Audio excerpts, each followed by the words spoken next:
It's book fair day at school. You've got money in your pocket, and you can get whatever you want. You're walking down the hall, and anticipation is building because you know the Goosebump books are there.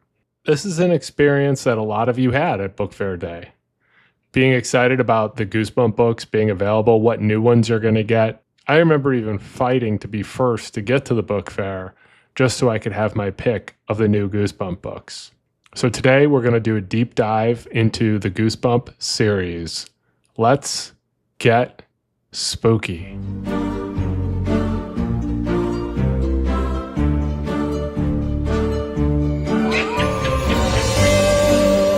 Hey, spooky people, it's your best friend Qenny, and today we're going to do a deep dive into the Goosebumps series by R.L. Stine, which is a formative book series for a lot of us spooky people.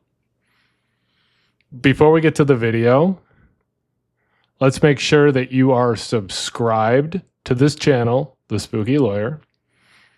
Make sure that you like and share this video. Share this video with some of your old classmates from elementary school. Look them up on Facebook. Say, hey, remember that time I put you in a headlock so I could be the first to buy Monster Blood 2? Well, here's Qenny, and he did a whole deep dive into Goosebumps. The Goosebumps series is a collection of children's horror novels written by R.L. Stine, and it has captivated young readers for decades. Since the publication of the first book, Welcome to Dead House, in July 1992, the series has become a global phenomenon, spanning various genres, including horror, fantasy, comedy, adventure, supernatural fiction, science fiction, thriller, and mystery. The Goosebumps are one of the most popular book series ever and have achieved massive commercial success worldwide. The books also engaged a diverse audience, including both children and older readers, and have sold over 400 million copies globally in 35 languages as of October 2022. We're going to discuss the nostalgic horror behind Goosebumps. R.L. Stine was born Robert Lawrence Stine on October 8th, 1943, in Columbus, Ohio. He's often referred to as the Stephen King of children's literature. Stine's journey as a writer began at the age of 9 when he discovered a typewriter in his family's attic.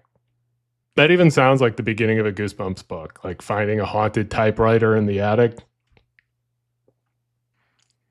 He started creating short stories and humor magazines, which he would share with friends. Stine's passion for writing continued throughout his education. In high school, he wrote a humor column for the school newspaper called Stine's Lines. While attending The Ohio State University, he edited the humor magazine The Sundial for 3 years and contributed articles under the name Jovial Bob. Personally, I'm glad he dropped Jovial Bob for R.L. Stine.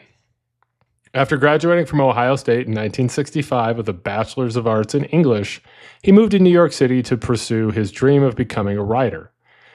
He landed an editorial job with Scholastic Books, where he worked for 16 years on various children's magazines, most notably Bananas, a humor magazine for older age groups.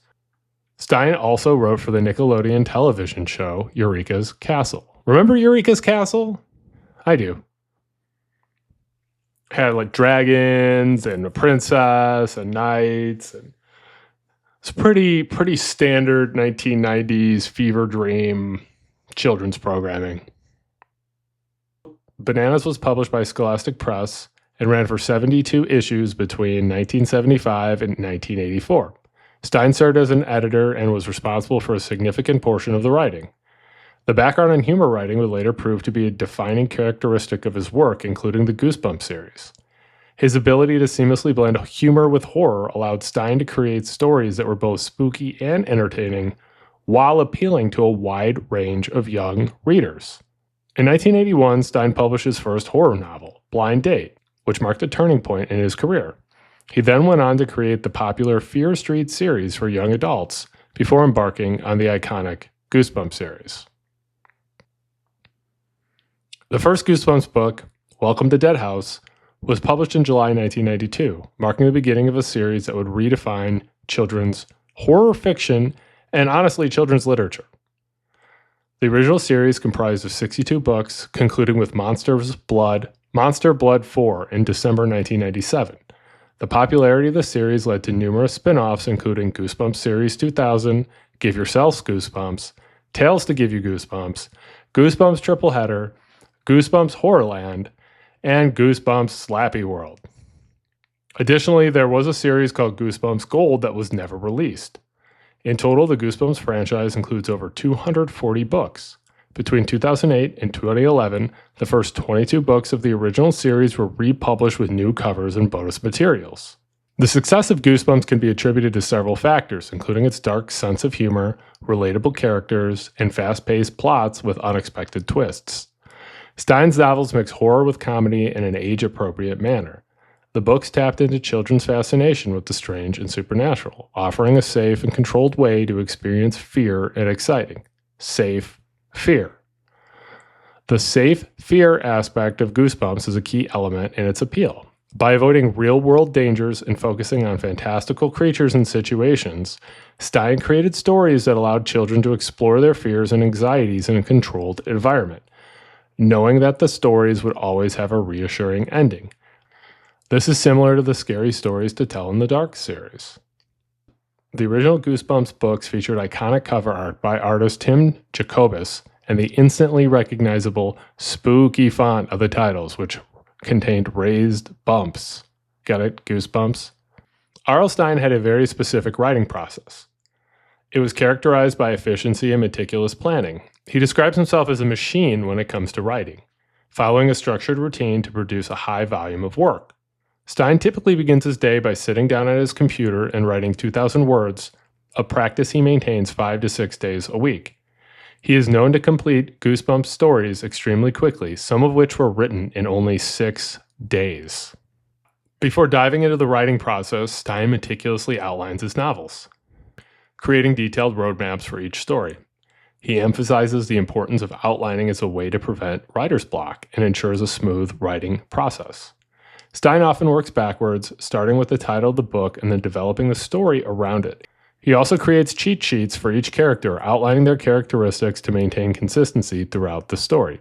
This is something that writers could take a lot from, learning this way to produce and avoid writer's block. So if you're a writer, this might be something to try. Although Stine primarily writes his books himself, he has acknowledged employing freelancers to create detailed outlines, particularly as the demand for Goosebumps books increased. However, he maintains that the original concepts and final works are his own. After finishing a first draft, Stine does a second draft before showing it to anyone. He has 2 or 3 editors for every book who provide valuable feedback. Stine doesn't make major changes in the second draft story since the story is already outlined. Stine's disciplined approach to writing, combined with his meticulous planning and efficient execution, allowed him to consistently produce engaging and entertaining stories. The Goosebumps series explores a variety of themes and motifs to resonate with young readers. These themes are often intertwined, creating a rich and layered narrative experience. Some of these themes include children triumphing over evil. Many Goosebumps stories feature young protagonists who overcome menacing creatures or supernatural forces, highlighting the power of courage and resilience. For example, in The Haunted Mask, Carly Beth Caldwell confronts and ultimately defeats the evil spirit that possesses the mask she wore. Facing fears. The books often depict children confronting frightening situations, encouraging readers to face their own fears and anxieties. In Stay Out of the Basement, the children must overcome the fear of the strange plants growing in their basement to save their father. Now, Goosebumps series aren't focused on moral lessons, but Goosebumps stories often touch upon the importance of friendship and bravery in overcoming challenges. In Welcome to Dead House, the new kids in town rely on their friendship and bravery to escape the town's sinister secret. Beyond the supernatural elements, the books address common childhood experiences like bullying, annoying siblings, and unfair teachers, making the characters and their struggles relatable to young readers. The Goosebumps series also has several recurring motifs that contribute to its unique identity. Moving to a new neighborhood. Many Goosebumps stories begin with the protagonist relocating to a new town or staying with relatives, creating a sense of the unfamiliar and vulnerability. This motif is particularly evident in Welcome to Dead House when the Benson family moves to the seemingly deserted town of Dark Falls. Goosebumps stories are filled with a menagerie of monsters, ghosts, werewolves, and other supernatural beings, tapping into children's fascination with the unknown. From the grotesque monster in Monster Blood to the creepy ventriloquist dummy in Night of the Living Dummy, these creatures provide a constant source of thrills for young readers. The depiction of dark magic, curses, and supernatural rituals in some Goosebumps stories add another layer to the series' exploration of the supernatural. These elements tap into the mysterious and unknown, creating a sense of intrigue and suspense. While the violence in Goosebumps is usually stylized and often accompanied by humor, it adds a sense of danger and excitement to the stories. There is often a physical transformation element in the Goosebumps series books, such as kids turning into animals or monstrous creatures, which adds a layer of body horror and the uncanny to the stories. The books are mostly written in a first-person narrative, allowing readers to experience the story through the eyes of the protagonist, who is often a child, and enhancing the sense of immersion. The books contain surreal horror, with characters encountering the strange and supernatural, blurring the lines between reality and fantasy. Stine also used his childhood fears to help him write his books. He said, "Luckily, I have a great memory. As I write a story, I can remember what it feels like to be afraid and panicky." And he was a master of that. He was a master of tapping into childhood fears and then teaching children through the narrative how to overcome them. The first Goosebump book, Welcome to Dead House, centered around the Benson family, Amanda, Josh, and their parents, who moved to the eerie town of Dark Falls after inheriting a house from a distant relative, which is a pretty typical motif in horror. The house, aptly named Dead House, is creepy, and the town itself is shrouded in an unsettling darkness. Amanda and Josh immediately sense something is wrong. Amanda sees strange figures that vanish, and their dog, Petey, acts strangely around the town's cemetery.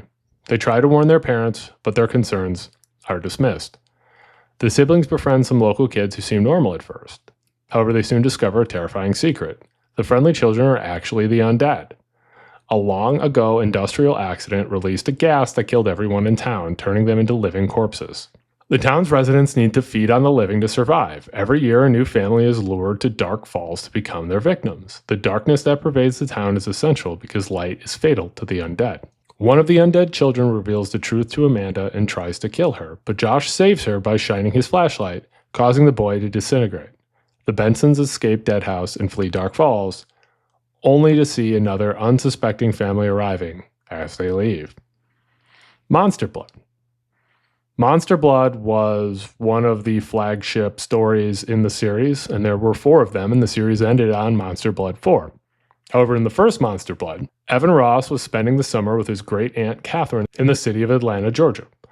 While exploring a mysterious old toy store, he buys a can of Monster Blood, a strange green slime.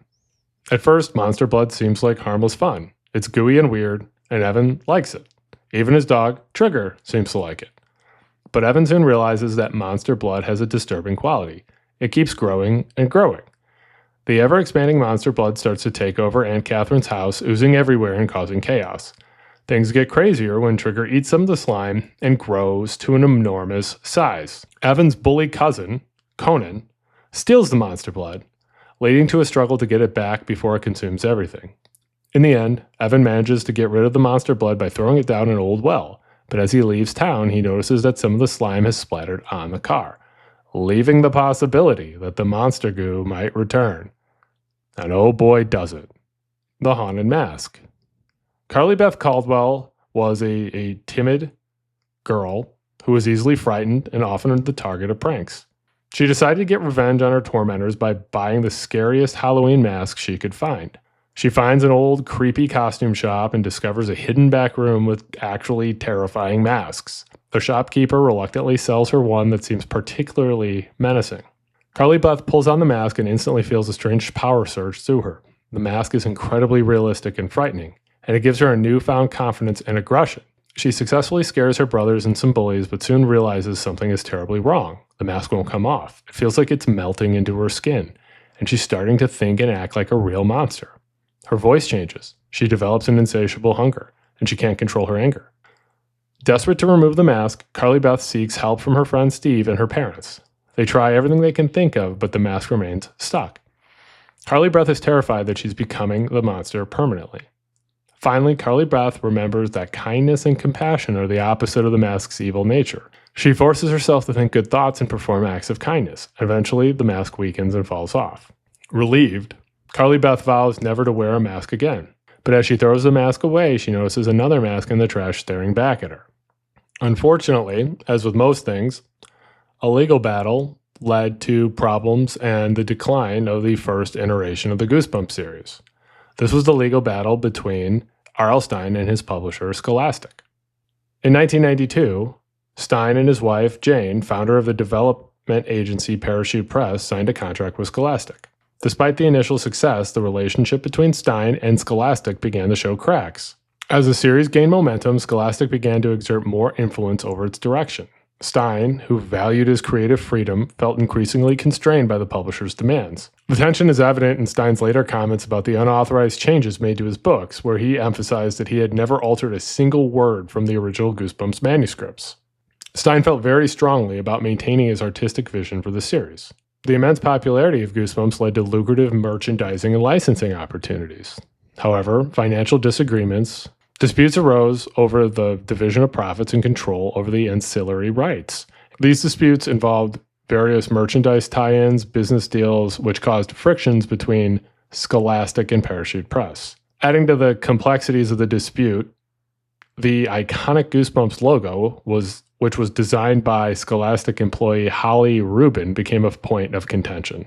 This seemingly minor detail highlights the extent to which the relationship between Stine and Scholastic had deteriorated. The logo became a symbol for the struggle of control over the Goosebumps brand. Scholastic sought to capitalize on Stine's popularity by arranging public appearances and book signings. However, Stine and Scholastic disagreed over the frequency and nature of these events. Scholastic was more focused on maximizing the commercial potential of the series, while Stine prioritized his creative process and his personal life and freedom. All these tensions eventually reached a boiling point, leading to a full-blown legal battle that threatened the future of the series. Scholastic also supposedly made unauthorized changes to the original books, removing or altering content deemed offensive or outdated. These changes were made without Stine's knowledge or consent, and speak to or add to the debate about censorship and the preservation of artistic integrity. Some of the specific changes made by Scholastic include, in Bride of the Living Dummy, the scene where Slappy the Dummy knocks a girl unconscious with a love tap was altered, with Slappy now using a magic spell instead. In The Curse of Camp Cold Lake, the phrase wolf whistle was replaced with whistled loudly. In I Live in Your Basement, the line, "Did he really expect me to be his slave forever?" was changed to, "Did he really expect me to do this forever?" Although these alterations are seemingly minor, it's clear from interviews that R.L. Stine was not pleased with them. He was upset by the censorship and the betrayal of his original vision. In 1997, Scholastic filed a lawsuit against Stine and Parachute Press, alleging that Stine had used ghostwriters to complete some of the Goosebumps manuscripts. This accusation could have significantly damaged Stine's reputation and cast a shadow over the authenticity of the series. Stine and Parachute Press hired entertainment attorney Robert Thorne, and they responded with a countersuit. They demanded $10 million, control over merchandising, and a seat on Scholastic's board of directors. Scholastic, unsurprisingly, refused that offer.